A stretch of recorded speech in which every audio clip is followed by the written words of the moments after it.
ngasih uang 5 juta tapi saya tolak. Di mana itu, Bu? Di tempat kuliahnya yang punya rental Mobil. Kapan itu? katanya bulan September atau kapan? Desember. Oh, Desember kemarin. Kira-kira awal Desember gitu. September atau Desember ya? September. Oh, September. Oh, berarti setelah meninggal dulu ya? Dikasih uang 5 juta. Mina tolak.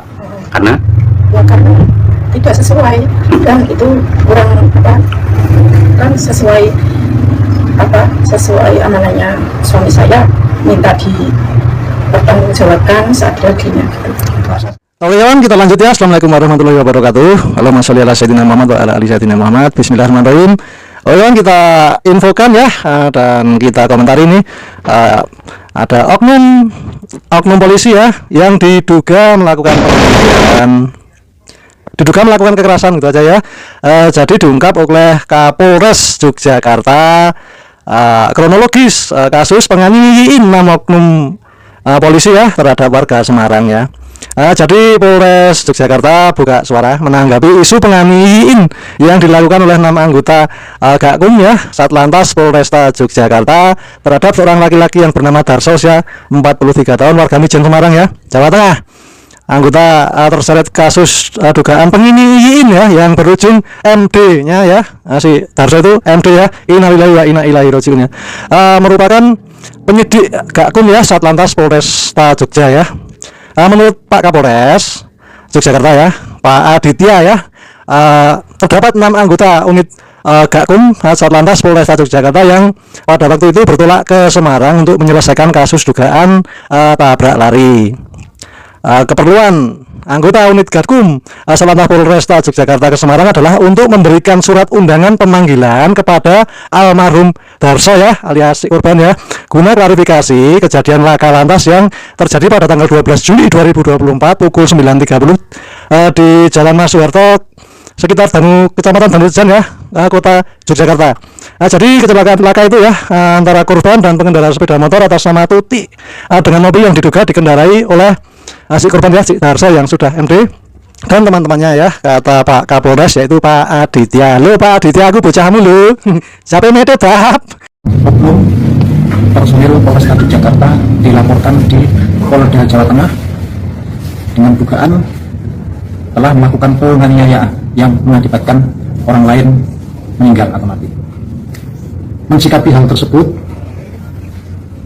kami segenap keluarga besar personil Polresta Yogyakarta Polda DIY turut berduka cita yang sedalam-dalamnya atas telah berpulangnya keramatullah beliau almarhum Bapak Darso, dan kami semua mendoakan semoga semua kesalahan dan dosa beliau diampuni oleh Allah Subhanahu wa taala dan semua amal baik serta arwahnya diterima di sisi Allah Subhanahu wa taala. Selanjutnya, karena laporan tersebut di Polda Jawa Tengah, untuk itu kami segenap personil Polresta Yogyakarta semuanya berkomitmen mendukung sepenuhnya apapun upaya-upaya yang akan dilakukan oleh Polda Jawa Tengah, baik upaya penyelidikan sampai dengan penyidikan. Kami akan selalu mendukung sepenuhnya dan selalu bekerja sama. Selanjutnya, kepada rekan-rekan awak media dan juga semua warga masyarakat, izinkan kami mohon waktu untuk mengumpulkan fakta-fakta dalam rangka untuk bisa mengetahui kronologis ataupun peristiwa apa yang terjadi. Mengingat bahwa kejadian tersebut terjadi pada bulan September tahun 2024. Demikian yang dapat saya sampaikan. Sekian dan terima kasih. Wassalamualaikum warahmatullahi wabarakatuh. Boleh bertanya, apakah dari pihak Polresta Jogja sendiri mengetahui adanya anggota yang ke Semarang untuk menjemput? Saat ini tadi yang saya sampaikan baru kita laksanakan Saat ini masih kita cari paket itu. Demikian. Sudah ada komunikasi juga dari Polda Jatim terkait kasusnya ke Polres Jatim. Ya, karena ini baru hari pertama, tentu saja dari Polda Jawa Tengah juga baru memulai. Tapi yang jelas kami komitmen selalu berkoordinasi dan mendukung sepenuhnya apa-apa upaya yang akan dilakukan oleh Polda Jawa Tengah. Salam itu ya Pak Adit ya. Aku bocah mulu. Setelah kecelakaan, korban dilarikan ke Rumah Sakit BTS Dalam Buyangwangi ya untuk menjalani perawatan. Dan pada saat itu keluarga korban sempat memotret salah satu KTP atas nama Darso ya, yang kebetulan berada dalam mobil ya. Setelah mengantar korban, pengemudi pergi meninggalkan rumah sakit tanpa berkoordinasi dengan korban maupun pihak rumah sakit. Kata Pak Aditya ya Pak Kapolres. Tapi ini tetap. Salah satu saudara korban lantas berupaya mengejar kendaraan Darso almarhum ya, dan kawan-kawannya bahkan sempat berserempetan lalu terjatuh. Tetapi kendaraan yang ditumpangi Darso dan teman-temannya tetap tancap gas. Lantaran merasa dirugikan, pihak korban melaporkan kejadian tersebut ke pihak kepolisian ya pada tanggal 12 Juli 2024. Penyelidikan kemudian dilakukan oleh unit Gatkun Satlantas Polresta Jogja ya. Jadi berdasarkan alamat KTP almarhum Darso, kemudian pada hari Sabtu 21 September 2024, tim Gatkun ya mendatangi rumah Darso di Semarang ya. Pada para penyidik bermaksud memberikan surat undangan dan klarifikasi kepentingannya atas kejadian laka pada tanggal 12 Juli 2024 di wilayah hukum Polresta Yogyakarta ya. Baik, kita lanjut ya. Bahkan 6 anggota TNI Semarang itu tidak memperkenalkan diri. Mereka dari mana, mereka siapa, tahu-tahu jemput Darso, kemudian dibawa ke satu tempat, istrinya pun nggak tahu proses itu. Setelah istrinya keluar sudah nggak ada Pak Darsonya. Lalu 2 jam kemudian 3 polisi ini kembali lagi ke rumah mengabarkan bahwa Pak Darso ada di Rumah Sakit Permata Medika. Ini yang aneh. Kalau nggak ada penganiayaan, ngapain dia sampai masuk Permata Medika? Walaupun kemudian rilis dari Polres Jakarta mengatakan lucu ini. Jadi 500 meter saat dari rumah Pak Darso dalam perjalanan itu, Pak Darso katanya kebelet buang air kecil, pengen buang air kecil. Kemudian polisi-polisi tadi berhenti di pinggir jalan, lalu Pak Darso buang air kecil. Setelah itu semua yang ada dalam mobil itu buang air kecil. Ini menurut saya rilis yang aneh. Ngapain polisi Jogja jauh-jauh dari Yogyakarta ke Semarang hanya untuk buang air kecil bareng-bareng, itu ngapain gitu loh. Faktanya Pak Darso berangkat sehat walafiat, kemudian masuk rumah sakit. Dan setelah 6 orang ini berpamitan, Pak Darso menceritakan bahwa dia habis dihajar. Oh, dia harus dipukuli, habis dipukuli. Baik. Sampai kemudian masuk ke rumah sakit, sempat jatuh, dibangunkan. Bahkan Pak Darso sempat mengeluh kesakitan, mau pulang dulu ambil obat. Bukannya kemudian ditolongin, malah kemudian dipukul lagi. Ketika Pak Darso terjatuh baru dibawa ke rumah sakit. Ini cerita Pak Darso. Baik. Satu hal, kita tidak mungkin tidak percaya dengan almarhum Pak Darso. Kita tidak mungkin tidak percaya dengan cerita almarhum Pak Darso. Karena berangkatnya sehat, 6 hari di rumah sakit, 2 hari di rumah, kemudian besoknya meninggal dunia. Oke. Ini catatan penting. Baik, Pak Antoni, saya ingin kembali lagi ke urutan kronologis peristiwa yang terjadi. Kalau ditarik mundur, ini kan kemudian asalnya adalah ada kecelakaan yang terjadi pada 12 Juli ya 2024. Ada laka lantas yang melibatkan Pak Darso sebagai pengendara. Benar seperti itu ya Pak Antoni? Benar. Iya, ini Jadi agak memang lucu. tanggal 12 Juli itu Agak lucu karena 12 Juli kemudian baru didatangi 21 September. betul ya. Dari 12 Juli sampai 21 September tidak pernah ada polisi yang mendatangi keluarga. Tidak ada, surat apapun juga tidak ada. Sama sekali nggak ada apa-apa. Dari pihak korban yang ditabrak, pernah ada upaya mengontak keluarga Pak Darso atau tidak? Tidak ada, karena ketika Pak Darso pulang dari, jadi peristiwanya 12 Juli itu Pak Darso nabrak orang. Menurut cerita Pak Darso sudah dibawa ke klinik dan terkonfirmasi itu kan oleh Polresta Jakarta. Kemudian Pak Darso sempat meninggalkan identitas. Lalu 2 orang teman Pak Darso yang satu mobil itu meninggalkan Pak Darso. Alasannya katanya mau cari makan atau apa nggak tahu, tapi Pak Darso nggak ikut. Kemudian kabarnya menurut rilis Polresta Jakarta, suami dari korban laka lantas itu mengejar sehingga jatuh, kecelakaan lagi. Artinya kecelakaan kedua ini nggak ada Pak Darso. Iya. Bahkan Pak Darso itu pulang naik angkot.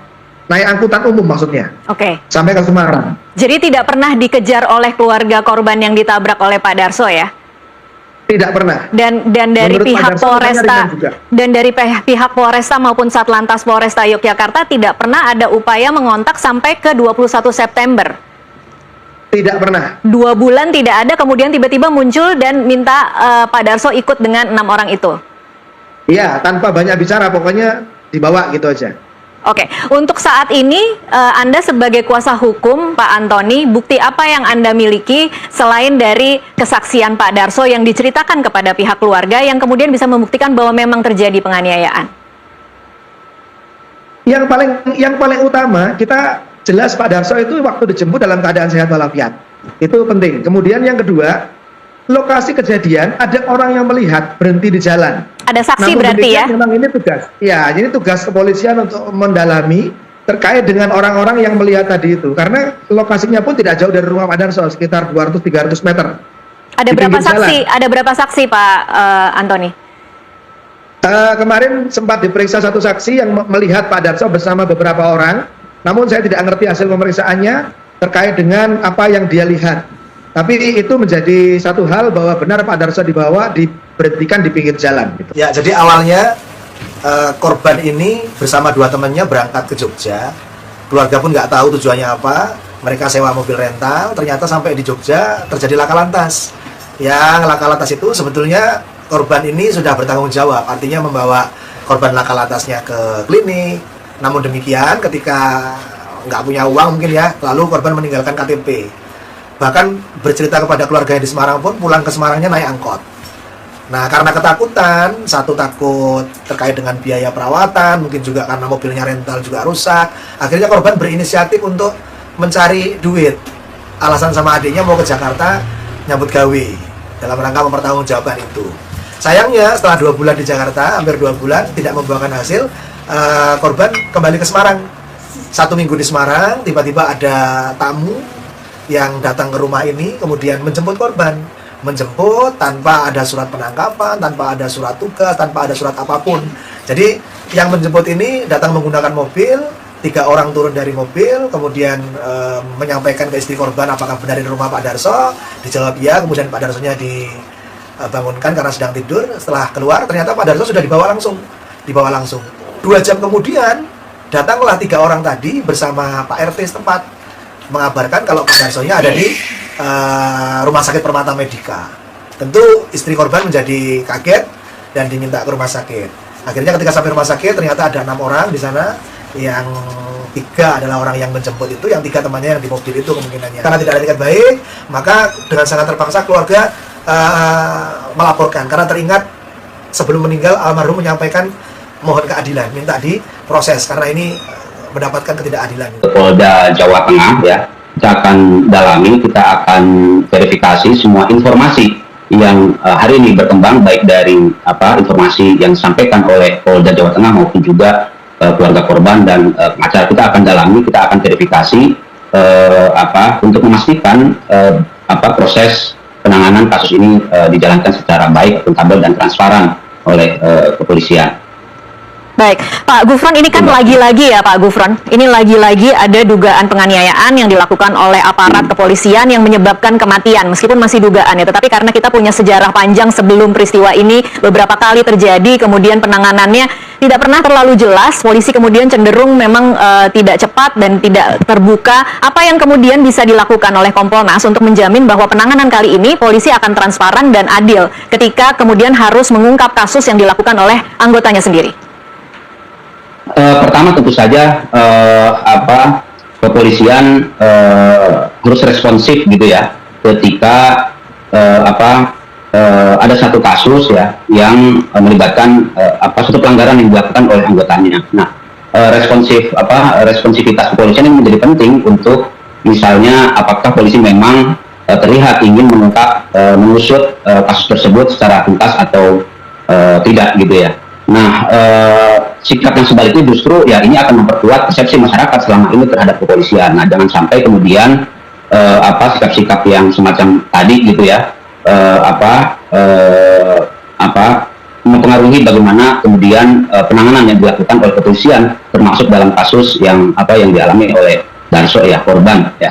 Nah, yang kedua tentu saja perlu ada pengawasan yang jadi fungsi-fungsi pengawasan tentu saja harus jalan gitu ya, baik pengawasan internal di kepolisian ya harus jalan, dan itu kan mekanismenya sudah ada. Nah, pastikan bahwa mekanisme pengawasan, kontrol pengawasan di dalam kepolisian itu berjalan efektif ya, untuk memastikan setiap kasus yang pelanggaran-pelanggaran yang dilakukan oleh anggota benar-benar ditangani dengan baik, akuntabel dan transparan. Terus yang kedua, pengawasan yang dilakukan oleh eksternal ya, termasuk dalam hal ini Kompolnas. Nah, Kompolnas tentu salah satu fungsinya kan melakukan kontrol pengawasan terhadap kinerja kepolisian. Nah, kita juga akan memastikan penanganan kasus-kasus yang dilakukan oleh kepolisian dilakukan secara secara transparan, akuntabel gitu ya, baik gitu ya, karena kan kepentingan kita ya bagaimana memastikan kepolisian ini profesional gitu ya, termasuk juga dalam konteks penanganan kasus. Nah, tentu upaya ini bisa kita lakukan, misalnya tidak tentu kemungkinan kami juga akan turun ya ke wilayah ya, misalnya ke Jawa Tengah, ke Polda, untuk memastikan proses yang dijalankan oleh kepolisian dalam konteks kasus yang sekarang ini berjalan sesuai dengan prosedur yang ada ya. Kemudian juga penyelidikan yang dilakukan benar-benar ini akan mengungkap apa yang sebenarnya terjadi dalam di balik peristiwa kematian korban Dasko. Pak Gufron, sampai sejauh ini adakah rencana kapan kemudian Kompolnas akan turun ke lapangan dan memastikan kinerja Polda? Ya, kami sedang mengumpulkan informasi-informasi ya terkait peristiwa yang terjadi ya, baik dari sisi kepolisian maupun juga informasi-informasi yang berkembang di publik, terutama yang disampaikan oleh keluarga korban, kemudian juga kuasa hukum. Kami akan mendalami itu, termasuk juga kami menunggu hasil ekshumasi yang dilakukan oleh tim forensik Polda Jawa Tengah ya, karena dari proses tersebut kan akan diketahui ya penyebab kematian korban seperti apa, termasuk juga informasi-informasi yang kami dapat terkait, misalnya adanya dugaan pelanggaran prosedur, kemudian juga potensi adanya dugaan kekerasan terhadap korban. Semua informasi tersebut akan kita dalami, kita verifikasi, kita pastikan kalau memang betul bahwa dugaan-dugaan yang disampaikan tadi dan didukung oleh bukti, saya kira sangat penting akuntabilitas terhadap anggota kepolisian yang terlibat dalam kasus itu, saya kira harus ditegakkan oleh Polda. Baik, Pak Gufron, secara ini mungkin kan baru sedikit ya informasi yang kita miliki, karena memang data-datanya baru sedikit yang kita ketahui untuk saat ini. Tetapi kan saat ini kita tahu ada dua versi kronologi yang dikatakan oleh pihak Polresta Yogyakarta dan versi keluarga. Nah, kemudian kalau kita lihat mungkin yang cukup sama adalah fakta bahwa terjadi kecelakaan pada 12 Juli, kemudian didatangi pada 21 September. Dari sisi SOP saja, Pak Gufron, ini ada yang menurut Anda mengganjal tidak sih ketika kejadiannya 12 Juli, tetapi kemudian polisi baru mendatangi di 21 September?